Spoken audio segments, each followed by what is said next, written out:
Uh, eh.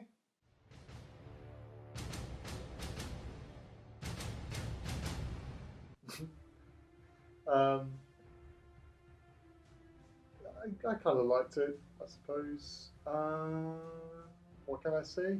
It's better than 3, 4, and God, was it better than 5? If I will just show you the rant I made about that one. Yeah, I mean, jumping forward in time now to defeat an enemy which surely is going to be harder to kill in the future rather than attack it in 1984. Genesis! Yeah, what the crap that was.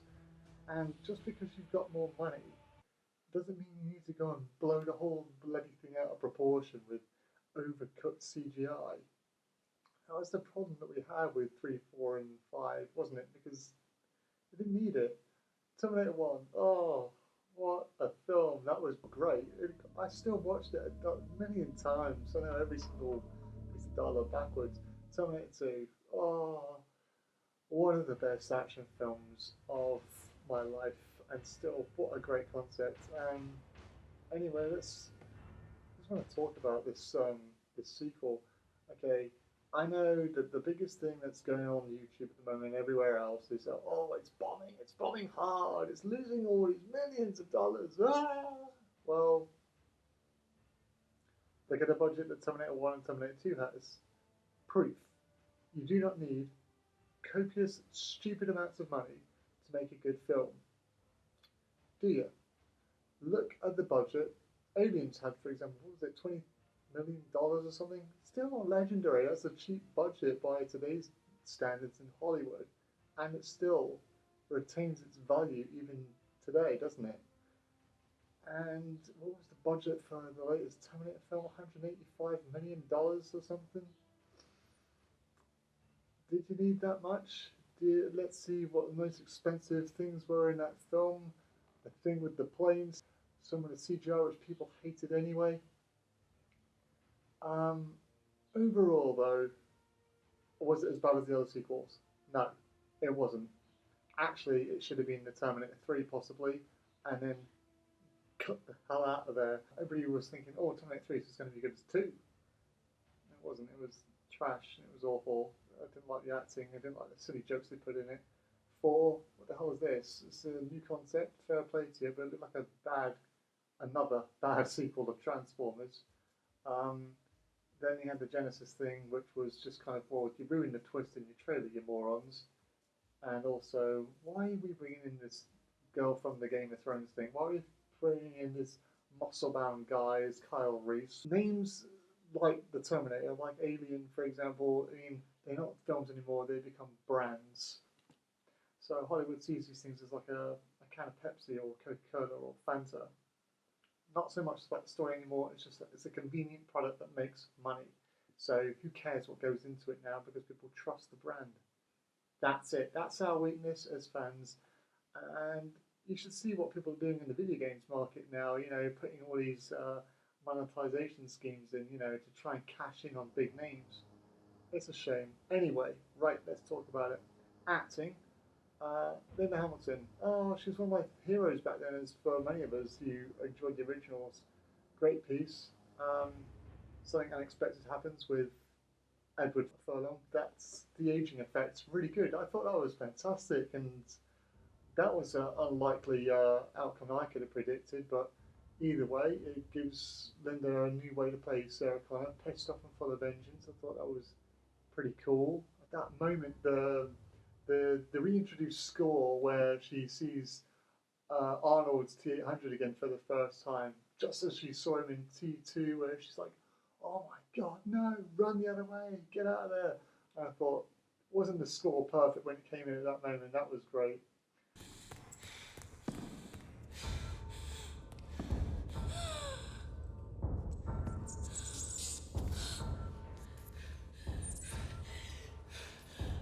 And that moment, I'm not fucking calling you Carl.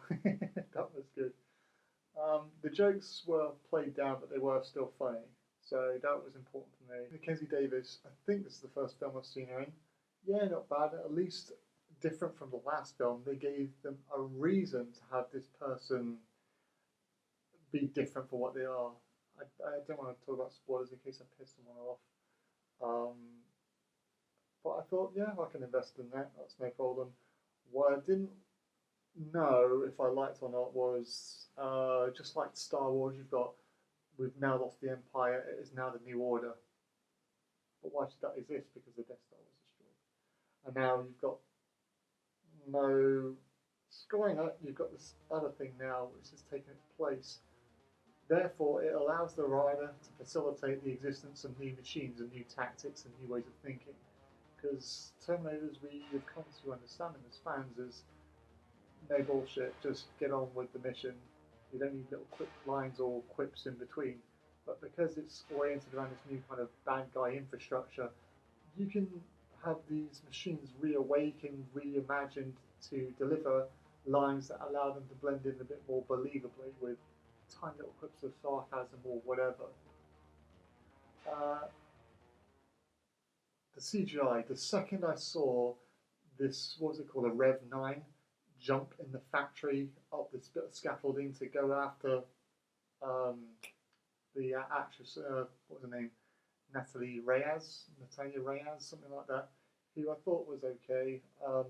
But with that first CGI jump, I just thought, come on, don't bullshit me. Bullshit. Bullshit. Bullshit.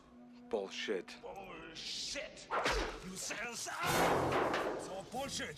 All of it. you don't need to put stupid things in like that. It would have been better if it just ran off screen because you know he's in pursuit of her. Stop doing this with CGI. It's pathetic. It's clearly fake. It doesn't do anything for anybody. No one enjoys it. So just get rid of it. The Terminator's new story was finding kind of like something to do after his mission was complete, which I thought was okay. Well, you've never seen that, so you can give him that. He'll look for a new purpose. He's got to sign his own missions now, so I could invest in that. The relationship between this Mackenzie Davis's character and the one that she's meant to protect, Danny, I thought that was investable. What else? Mexico. I like the homage to Mexico. I thought what a great location for the story because in Terminator 2 she does have some kind of Mexican roots circle on her where she's dealing with her friend arms dealer, despite the fact it was filmed in Hungary and Spain. But whatever, that was cool. A little bit of culture to in the background of the film. That was interesting. The tension setters. Bit of a woke subject, and that's what a lot of people are moaning about. That it's too woke. It's too woke. Newsflash, people.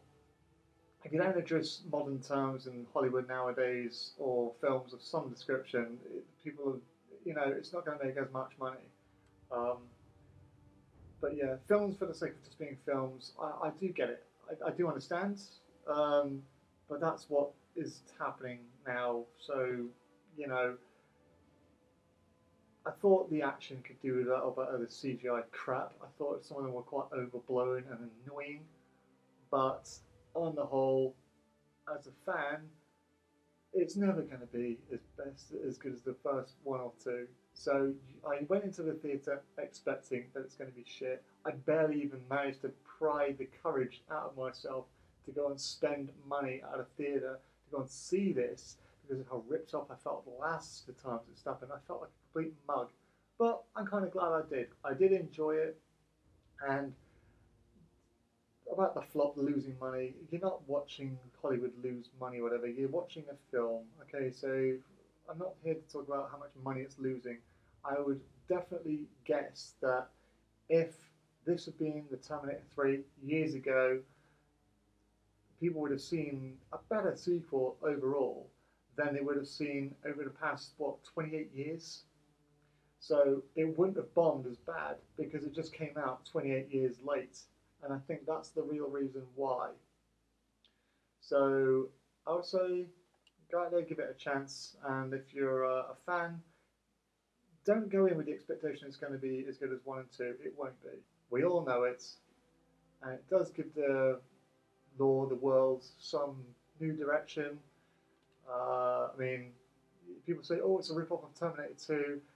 Yeah, but a lot of these people said it about A New Hope Star Wars is a lot like Force Awakens, but people still like that more than they did The Last Jedi, which most people moaned about. Does it entertain me or is it not for me? You know, I'm not going to sit here being, oh, it should have been this and it should have been that. Well, doesn't matter. You either enjoyed it or you didn't. I think it was a fair enough film. I thought it was good bit of fun. It's not designed to deliver something deep and meaningful. You do care about the characters. I'm a big one for story. That has to come first. I thought it was bold. I thought it was brave. I thought it was interesting. But on the whole, it had its a few serious plot points. But I can't really share them without, giving too much away. All in all, I'll probably give it maybe a 7 out of 10, I guess.